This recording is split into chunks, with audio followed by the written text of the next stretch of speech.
Assalamualaikum warahmatullahi wabarakatuh. Di sini saya akan menjelaskan Ma'rifatul Insan atau rangkuman Ma'rifatul Insan dari pertemuan 2 sampai pertemuan 7 tentang hakikatul insan, yang artinya hakikat manusia. Sebagai seorang manusia, maka kita harus memahami hakikat dari diri dan kehidupan kita sebagai manusia. Ini penting agar kita sebagai manusia dapat bertindak adil terhadap diri sendiri maupun orang lain dan juga makhluk lainnya. Hakikat manusia dibagi menjadi beberapa bagian. Yang pertama, makhluk. Manusia merupakan ciptaan Allah yang berada di atas fitrah. Manusia juga merupakan makhluk lemah. Manusia juga diciptakan oleh Allah Ta'ala dalam keadaan hidup, dan manusia juga diciptakan oleh Allah Ta'ala dalam keadaan dia atau bentuk bertindak. Yang kedua, dimuliakan. Allah Ta'ala memuliakan Adam karena rasa murni telah ditiupkan dari penciptaan Allah Ta'ala kepadanya. Manusia merupakan makhluk Allah yang dianugerahi keistimewaan dibandingkan dengan makhluk lainnya. Manusia pun dimuliakan oleh Allah Ta'ala karena musakharu lahu, sebab telah ditundukkan alam bumi ini kepadanya. Yang ketiga, diubani. Ibadahnya itu taat kepada Allah dengan melakukan perintahnya. Tugas khalifatullah fil ardi yaitu menegakkan hak dan keadilan di muka bumi. Keempat, beban diri sendiri. Manusia adalah makhluk yang diberi pilihan oleh Allah Ta'ala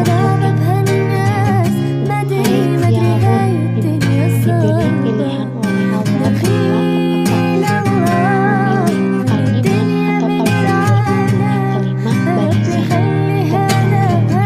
Manusia adalah makhluk yang majiyun atau mendapatkan balasan. Mereka yang beriman dan berbuat kebajikan akan mendapatkan balasan dari Allah Ta'ala, yaitu al-jannah atau surga. Sedangkan mereka yang ingkar akan mendapatkan balasan dari Allah Subhanahu wa Ta'ala berupa an-nar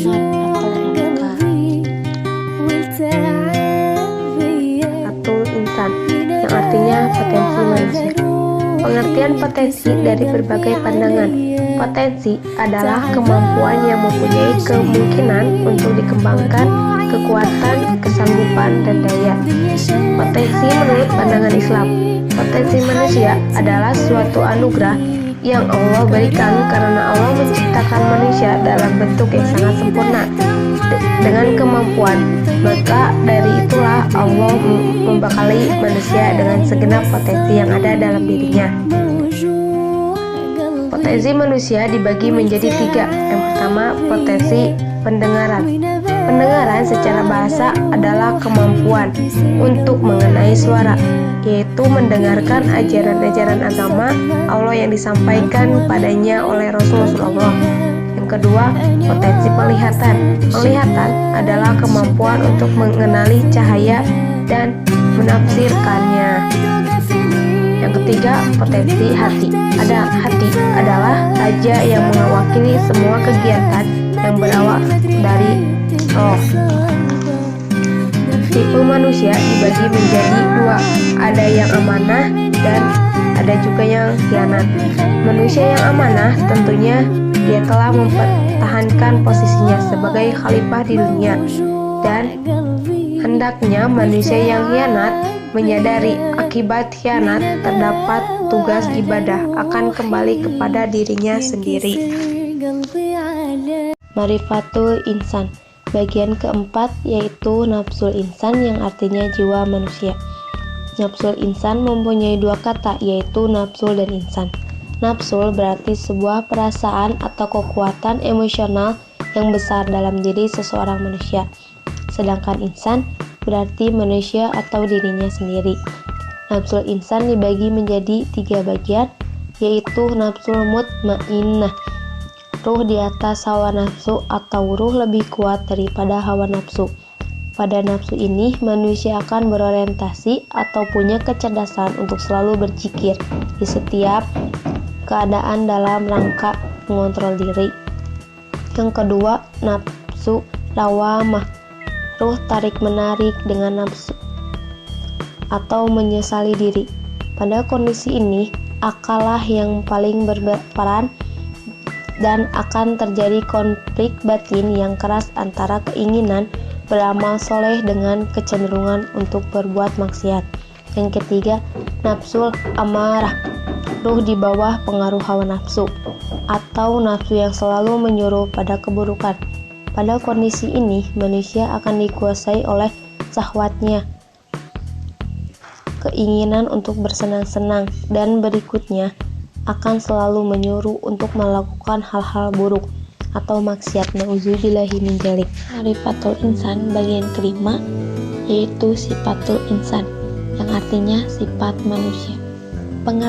Pengertian sifat secara umum merupakan ciri khas yang ada pada suatu diri manusia untuk membedakan dari yang lain. Setiap individu pastinya memiliki sifat yang berbeda-beda. Pengertian sifat menurut Al-Quran, Allah hanya memberikan dua jalan kepada manusia yang harus menjadi sebuah pilihan bagi manusia, yaitu jalan kebenaran, syakir, takwa, dan iman, sedangkan jalan kebatilan, kafur, fujur, dan kufur. Yang pertama, jalan takwa atau membersihkan jiwa. Menurut Ibnu Qayyim berkata, hakikat takwa adalah menaati Allah atas dasar iman dan ihtisab, baik terhadap perkara yang diperintahkan ataupun perkara yang dilarang. Bentuk-bentuk tazkiyah atau mensucikan diri. Yang pertama, pandai bersyukur atau syakur. Yang kedua, penyabar atau syabur. Yang ketiga, lembah lembut atau awa'ah. Yang keempat, sangat jujur atau syakikun. Yang kelima, dapat dipercaya atau aminun. Yang kedua, jalan salah atau fujur atau mengotori jiwa. Menurut Kamus Besar Bahasa Indonesia, fujur memiliki arti dalam kelas nominal atau kata benda, sehingga fujur dapat menyatakan akan nama diri seseorang.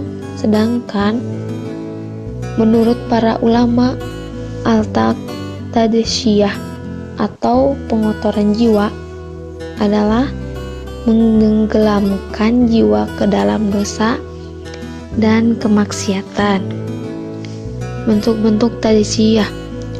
Yang pertama, tergesa-gesa atau ajulan. Yang kedua, melampaui batas atau tagihan. Yang ketiga, sangat kikir atau katuran. Yang keempat, pembantah atau jadalan. Yang kelima, jolim atau zoliman. Ma'rifatul insan bagian ke-6 yaitu hakikatul insan, yang artinya hakikat manusia. موجوع قلبي والتعب